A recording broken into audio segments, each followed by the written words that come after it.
What would you tell your younger self now? I think I would honestly just say that you will make it. And I think those are the only words that I've probably ever needed to hear. It's all I've ever wanted to know.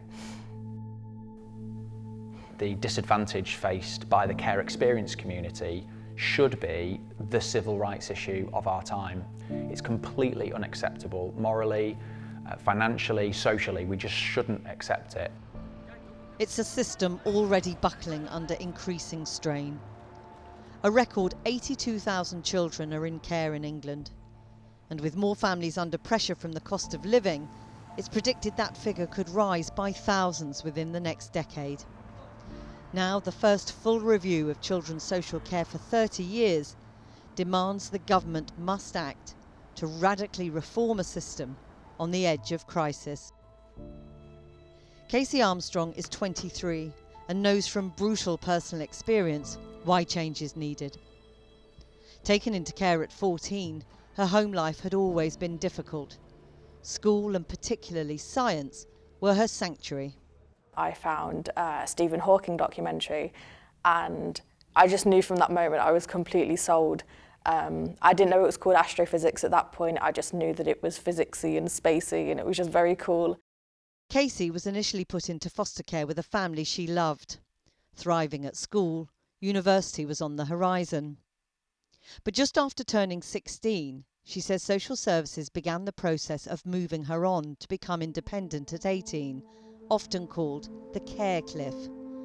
Passing her A-levels became about much more than getting into university. Having somewhere to live depended on it too. There was no plan B. I realised that if I don't pass college, I've not got a home when I turn 18.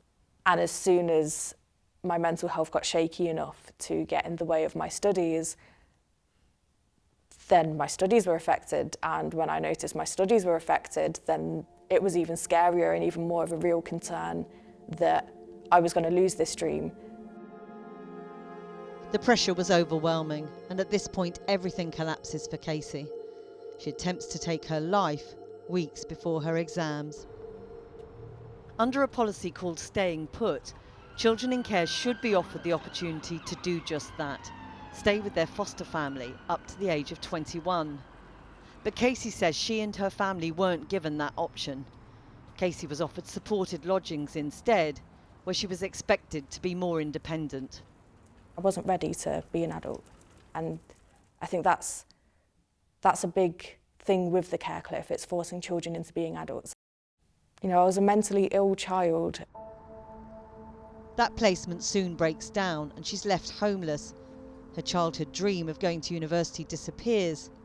Her beloved science, which had for so long been a protective shield, was now taunting her. It became a sore spot because it was now another failure in my life. I was struggling to hold down jobs because my mental health was so bad, and then it would generally be sort of drinking and taking drugs and things like that, just trying to, I don't know, is that continuation of burying my head in the sand. It was the only sense of control I felt like I had over my mood at the time, because everything else that I did just made me miserable because I was just so sad with how my life had ended up. Sofa surfing, debt, a destructive relationship, all followed. She says the only one benefit of hitting rock bottom, that it forced her to have one more go at changing the narrative. Despite the fact that the system didn't allow her to stay with them, her foster family continued to support her. She's now studying again, an astrophysics degree at the University of Dundee. I feel like I experience more happiness than maybe the average person does, because everyone else I know in my class at uni, they're not this excited to be here, and for me it's like this big great thing, and it just makes me really happy. Casey's now pushing for change as an advocate with Become, the national charity for children and young people in and leaving care. It's stories like hers that prompted the care review. Their chances of happiness and success too often not the same as other children. The review took evidence from thousands of care-experienced people. The picture painted often bleak, the need for reform urgent. The review recommends family help teams to improve support for parents and children, better use of wider family networks, and regional care cooperatives to help councils strengthen their supply of care placements. The cost? £2.6 billion of new investment over 4 years. Josh McAllister, who wrote the review, says it's now up to the government to deliver. We've spoken to a young woman called Casey. Can you promise her that things will be different? I can't promise her that things will be different. I can promise her that there are lots of people out there who really desperately want it to be better. Thousands of people at work in the field, politicians who I think have clocked that this is a system that at times we should be ashamed of. There are already people who are worried that the government will not deliver on all of the reforms.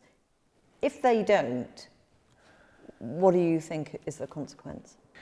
If the money isn't invested, the cost of the system will rise regardless. There is an unavoidable choice here. At the moment, we spend about £10.5 billion a year on the children's social care system. By this time next decade, discounting what we see at the moment with inflation, that will reach £15 billion a year, and it will be a worse system for it.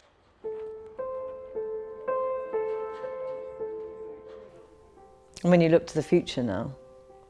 I have a future now, and that's something I didn't think I would ever have for a very long time. And it's still only just settling in that I do have a future, and one that I want and that I've chosen. I feel like I'm living like a normal person, and it might sound a bit sad that I'm so happy to be living like a normal person, but that's always been my main goal in life. You know, other than the physics, it's just been to be happy and to just be normal, I guess, just to have be on the same level and have the same opportunities that the person sitting next to me does.